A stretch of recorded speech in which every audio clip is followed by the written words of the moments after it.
Mabruk Shabbat Yom, brothers and sisters, Hebrews in Jamaica, the Caribbeans to west, to the four corners of the earth, scattered greetings. This Shabbat lesson we're going to title it, Parents, Provoke not your children to wrath. Parents, provoke not your children to wrath. We're going to take it from Ephesians 6, 1-4. Children, obey your parents in Yahuwah. Children, obey your parents in Yahuwah, for this is right. Honor thy father and thy mother, which is the first commandment with promise, that he may be well with thee, and thou mayest live long on the earth. And ye fathers, provoke not your children to wrath, but bring them up in nurture and admonition of Yahuwah. So when the scriptures talk about fathers, provoke not your children to wrath, it's not just talking about father. It's talking about both parents. Because it takes a father and a mother to raise a child. But the father is the one who lead on law per se, who instruct and guide and protect. Okay, brothers and sisters, let's look at another one, Colossians 3:10-21. That's Colossians 3:10-21. And have put on the new man, which is renewed in knowledge after the image of him that created him, where there is neither Greek nor Jew, circumcision nor uncircumcision, but put on therefore as the gift of Eliyahu, holy and beloved, bowels of minds, meekness, long suffering, forbearing one another, and forgiving one another. If any man have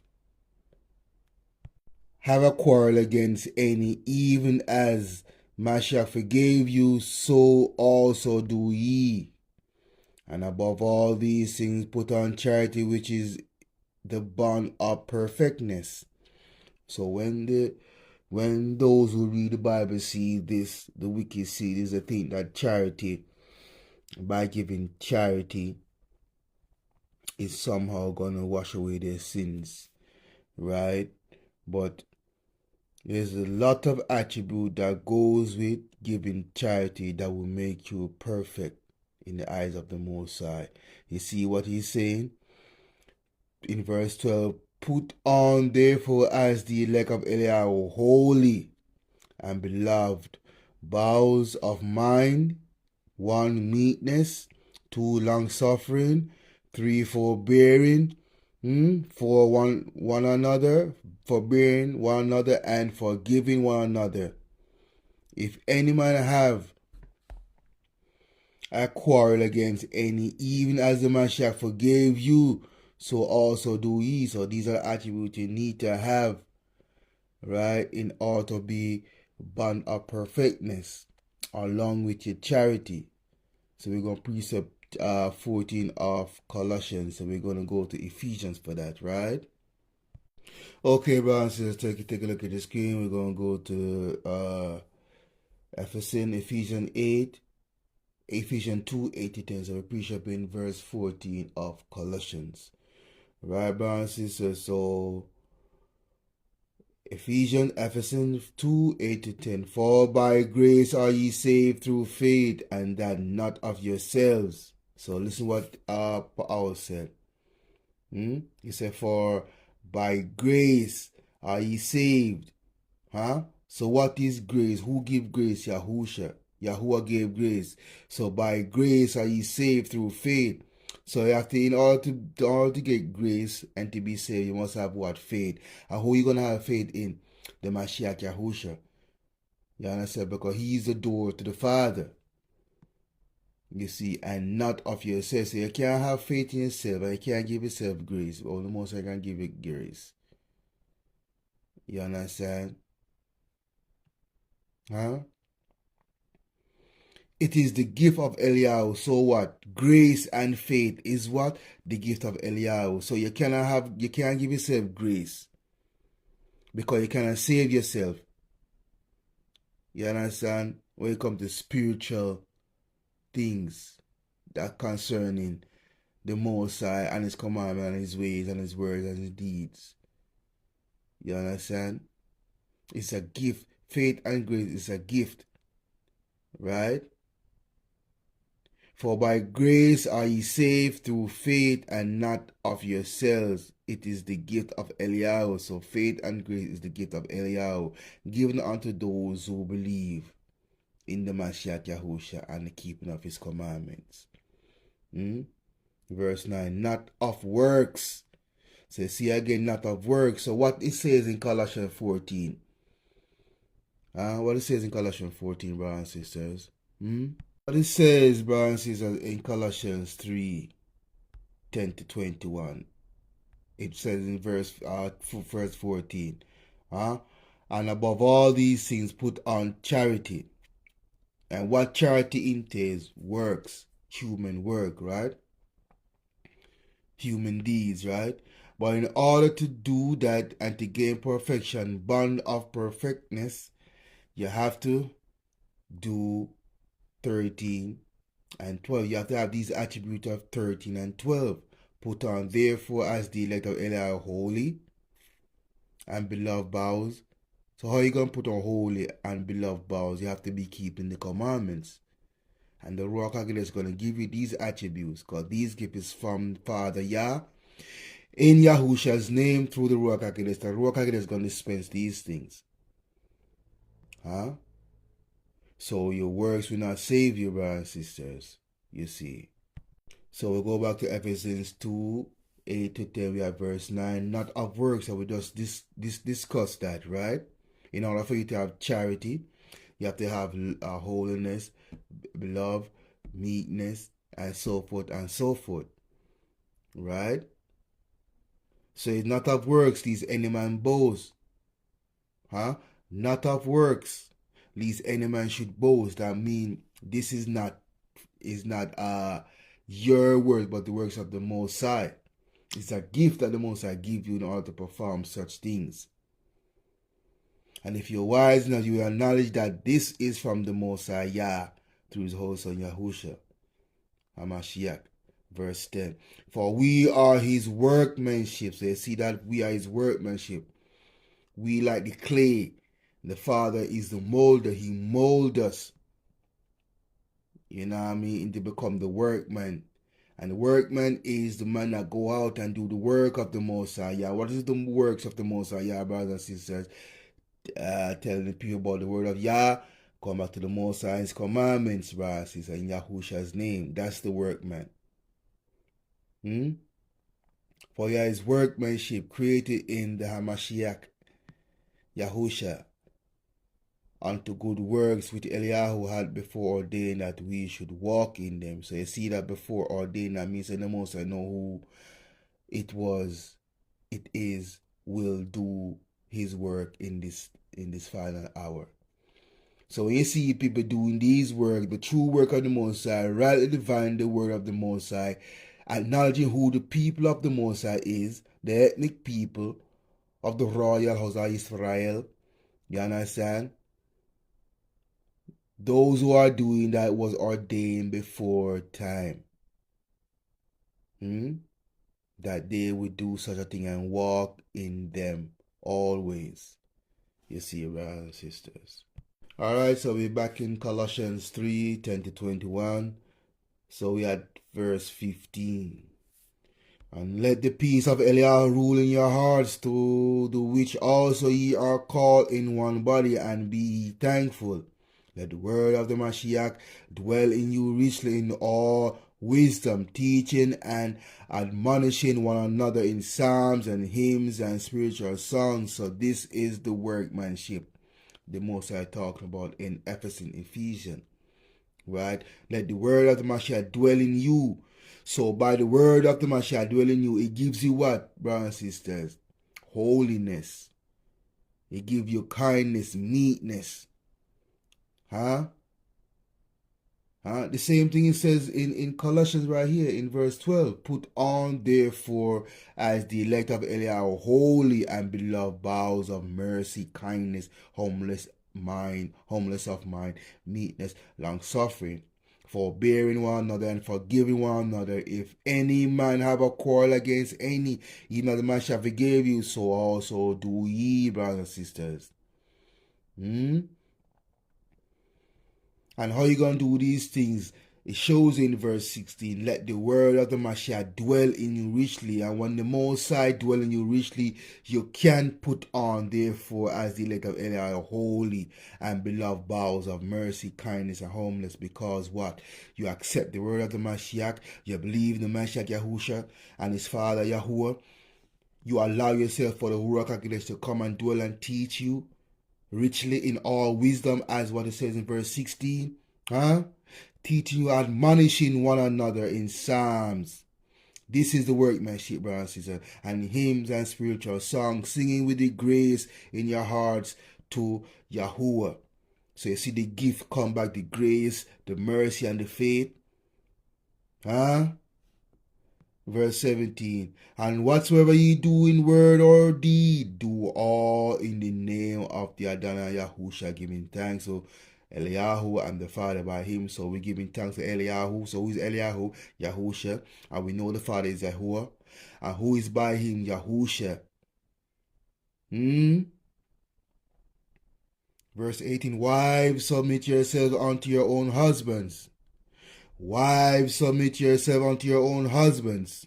Wives, submit yourselves unto your own husband as it is fitting in Yahuwah.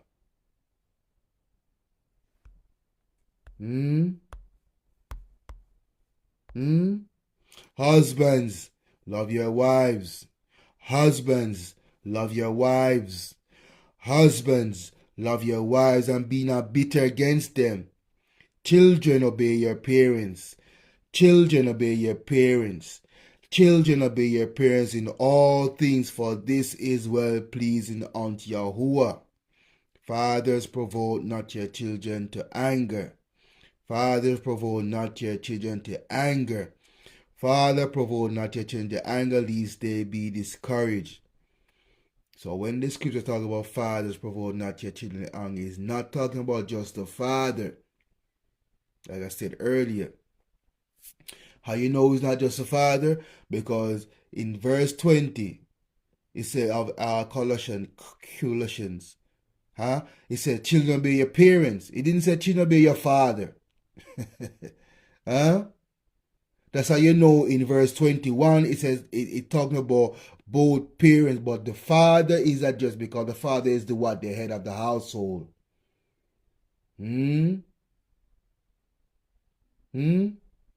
Father, provoke not your children to anger, lest they be discouraged. Because most of our parents, they like to, they provoke your children. When the children give a anger response, they say the children or the child is being disrespectful. No. You provoke that child and give an angry response, and the angry response sometimes is the truth. And because the parents cannot process that from their child or child, or adult child, or adult daughters and sons, you understand, they get up in some type of feelings. But they also like to, especially these Christians, they like to tell you, honor your father and mother, which is true.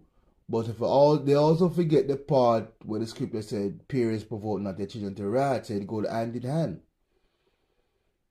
You see, yes, we must honor your father and mother, the days may be long upon the land. That's what the law says. But the law also says, parents provoke not their children to wrath. You see, so that's that. Because as you can see, brothers, the Most High is not going to take kindly with that. You understand? When you provoke your children to wrath, you see, that's why he's shocked. If you look at the Most High commandments, it is equal across the board. You understand? It's just not one particular group get it.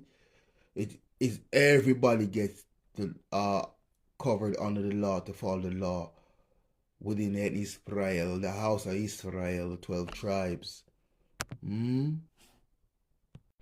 So, brothers and sisters, there are two clear instructions to parents, and this word feature prominently in both of them. It is the word provoke. Ephesians 6:4 says, Fathers, do not provoke your children to anger, but bring them up in the discipline and instruction of Yahuwah. While Colossians 3:21 echoes, Fathers, do not provoke your children lest they become discouraged. Risking the wrath of expositors, everywhere I created a mashup of the two that reads like this. Fathers, do not provoke your children to anger lest they become discouraged, but bring them up in the discipline and instruction of Yahuwah. So let's look at many ways that we as parents may sinfully, unjustly provoke our children. But before we do, let's walk through these two passages together. First, the scripture addresses the fathers. The first word in both passages is fathers. Those are the two common denominators, brothers and sisters. Fathers. Like I said, why? Because father is the head of the house. So the father is addressed first. Fathers bring out instruction and discipline, huh? The first word in both passages is fathers. While it is fathers who are addressed here, most commentators acknowledge that it is fair to see these instructions as being written to both parents. Greek society was patriarchal, so Paul addressed the mothers through the what? The fathers. This is why I tell you the order. That's why the Most High Yahusha give us order, instructions, right? The order of relationship, the order of communication. You have Yahuwah, the Father, Yahusha, the Son, and then you have father, mother, and child. That is the order and perfect instruction and structure of a foundational family. The first word in both passages, or the common denominators in both passages, is the what? The fathers. While it is fathers who are addressed here, most commentators acknowledge that it is fair to see these instructions as being written to both parents. Greek society was patriarchal, so Paul addressed the mothers through the fathers. We are on good ground allowing the verse to speak equally to both parents. Do not provoke to anger. Both passages contain the same exhortation. Do not provoke, though Ephesus adds to anger. Provoke is the kind of word you might use when you kindle a fire into flame. You begin with something small and provoke it into a roaring fire. Or from another angle, it is the kind of word you might use when you are getting your children all excited, chasing them around and tickling them until you provoke them to being all wound up. Here, of course, Paul is using it in a negative sense of stirring, exasperating and irritating them towards anger or bitterness. Parents must not provoke their children to anger. Parents must not provoke their children to anger. Parents must not provoke their children to anger. I want to make an important application. Parents can cause their children to become angry and bitter. I'm sure you know this, and I can assure you that they know this. But I think we can go even as a step further to say there are times when our children are justified in their anger towards us.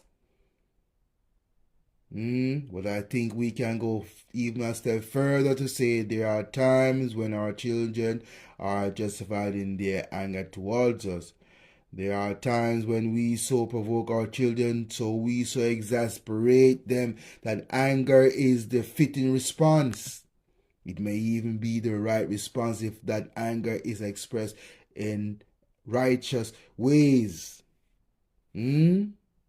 Okay, brothers and sisters, let's explore the three marks of righteous anger. Let's explore righteous anger.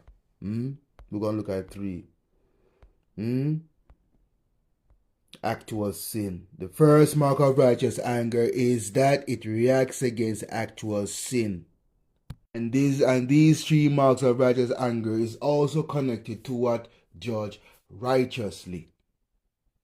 A lot of you Christians and you religious people out there and laymen like, don't judge me, don't judge me.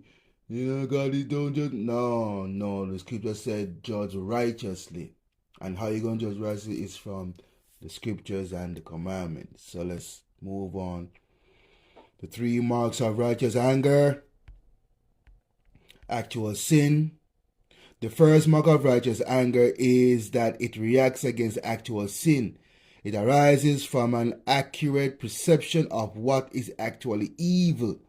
The shorter catechism helpfully summarizes sin as any want of conformity unto or transgression of the law of Eliyahu. This is what ought to arouse our anger. This means that for anger to be righteous, it cannot arise in response to a violation of my perfectness, or preference. It cannot arise because I have been inconvenienced, or I feel that my rights and freedoms have been trampled upon. Righteous anger reacts against what is really sin. I love it when Aline greets me when I get home from work. It makes me feel good because it makes me feel loved. This is an example. But here's the thing, running to the front door to greet me isn't always the first thing on her list of priorities. She gets busy with life, and often when I get home, there is no welcoming committee with signs and balloons and a brass band. It's right in this moment that I can find myself getting angry. I don't blow up and yell and scream and throw my computer bag across the room. Instead, I sulk, I get angry, but try to pretty it up by letting it be that brooding anger instead of that explosive anger. When Aline does see me and does come to give me that hug, I tighten up and move away. Now I don't want anything to do with her. Has she sinned? Did she sin against Eliyahu? Of course not. She hasn't sinned. She just has not accounted for one of my petty preferences. In that moment, I'm making a moral judgment as if I am Eliyahu, as if I am the one who makes the rules that govern this world. Aline has not conformed to the law of Tim, and this is the source of my displeasure. I've elevated myself to Eliyahu's place so that against me only has she sinned and done what is evil in my sight. The boastfulness, brothers and sisters. Righteous anger reacts against actual sin, not a violation of my desires or preference. You see, Eliyahu's concern. When we turn to the Bible to find accounts of righteous anger, we see that this kind of anger focuses on Eliyahu and his kingdom, his rights and his concerns, not on me, my kingdom, my rights, my concern. It is the violation of Eliyahu's name. What is his name and his son's name, if those can tell, or Eliyahu's fame that motivates anger, not by my name or my own fame. Think of David's Negos' great confession of sin following his adultery and murder. David prayed to Eliyahu, against you alone have I sinned. He saw that he sinned against Bathsheba, against Uriah, and against the whole nation was first a sin against Eliyahu. You see that? Let me go over this again, what King David said in his confession. Think of David in Negos' great confession of sin following his adultery and murder. David prayed to Eliyahu, against you only have I sinned. He saw that his sin against Bathsheba, against Uriah, and against the whole nation was first a sin against Eliyahu. So he did not see that he sinned against the whole nation. He first acknowledged sin against Yah, because adultery is what? The commandments of the Most High.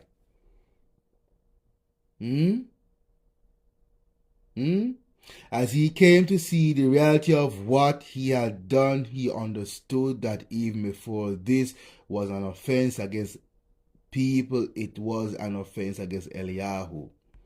When I witness something sinning, when I witness someone sinning, I tend to see their sin as being against me. When my children or wife or friends sin against me, I really raise my eyes high enough to see their offense as being first against Eliyahu. Instead, I react to the ways they have offended me, or the ways they have violated my rights or interfere with my plans. I hate that they have done this and respond with anger, with unrighteous and ungodly anger. Righteousness, righteous anger is motivated by God's word and biblical informed concerns. Before it sees how someone has offended me, it sees how he has offended Eliyahu. My child has not embarrassed me with his display of rudeness. He has violated Eliyahu's command to honor father and mother. Jones says it well. Righteous anger throbs with kingdom's concern. Godly expression. Finally, righteous anger is accompanied by other godly qualities and expresses itself in godly ways. True anger properly diagnoses what is actually sin. It focuses not on personal offense as much as God's word offense, and then it expresses itself in ways consistent with believers' characters. You are the characters. Anger is too often opposed to self-control. When we are angry, we lose control of words, of tone, and of facial expressions, and even of fits. But righteous anger expresses itself in a controlled way. It does not rant or rage. It does not swear and curse. It does not mock and insult. It does not sink to self-pity and despair. It does not blow off people and storm away from them. Righteous anger is a controlled anger that moves towards good and specific ends. Godly strains of mourning, comfort, joy, praise, and action balance it. Do you want to see this kind of anger in action? Consider Yahusha in the synagogue on the Shabbat day, Mark 3, 1-6. He entered a synagogue and spotted a man there with a withered hand.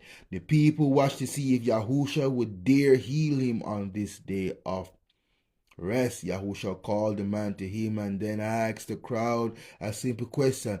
Is it lawful on the Shabbat to do good or to do harm, to save life or to kill? They were silent because they knew the answer. Then Mark tells us he looked around at them with anger, grieved at their hardness of heart. Yahusha was angry at them not because they were angry at him, but because they were hindering his work and were not showing compassion to a man who was loved by Eliyahu. Yahusha saw the offense as being against Eliyahu, and his anger was mixed with grief. His anger was righteous anger, brothers and sisters, because it was motivated by godly concern and it expressed itself in godly ways. Righteous anger. Does Eliyahu allow his people to express anger? Yes, brothers and sisters, he does, but only under these circumstances. You are reacting against actual sin. You are reacting against actual sin. You are reacting against actual sin. You are more concerned with your offense against Eliyahu than your offense against yourself, and you are expressing your anger in ways consistent with believers' characters. Messianic character. The anointed character. As we can all testify, this kind of righteous anger is difficult and rare, brothers and sisters. We just went over righteous ways. In righteous anger. There may be times when your children's anger towards you is more righteous than your actions or attitude towards them. We read, lest they become discouraged. Next, we read, lest they become discouraged. A discouraged child is one who has lost heart. He is so beaten down that he has lost hope. He has lost motivation. He doesn't care anymore. One Bible translated least he get discouraged and quit trying. The idea here is that you can so beat down your children that they stop trying to please you. Maybe your demands are arbitrary or unfair. Maybe you never praise your children or take joy in them. Maybe you live hypocritically before them with high expectations for them that for yourself. Whatever the case, they eventually stop caring and stop trying. Douglas Moore says Paul does not want to see the children of believers' family disciplined to such an extent that they lose heart and simply give up trying to please their parents.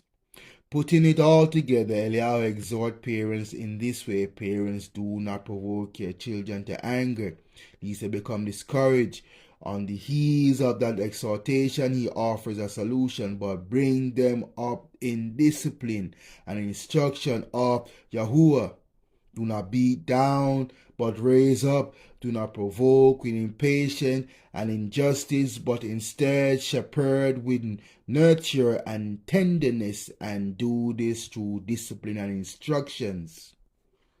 These two words are key: discipline and instructions. Between them, they offer words of training and correction, words of admonition and rebuke, words that express both the positive and negative sides of leadership.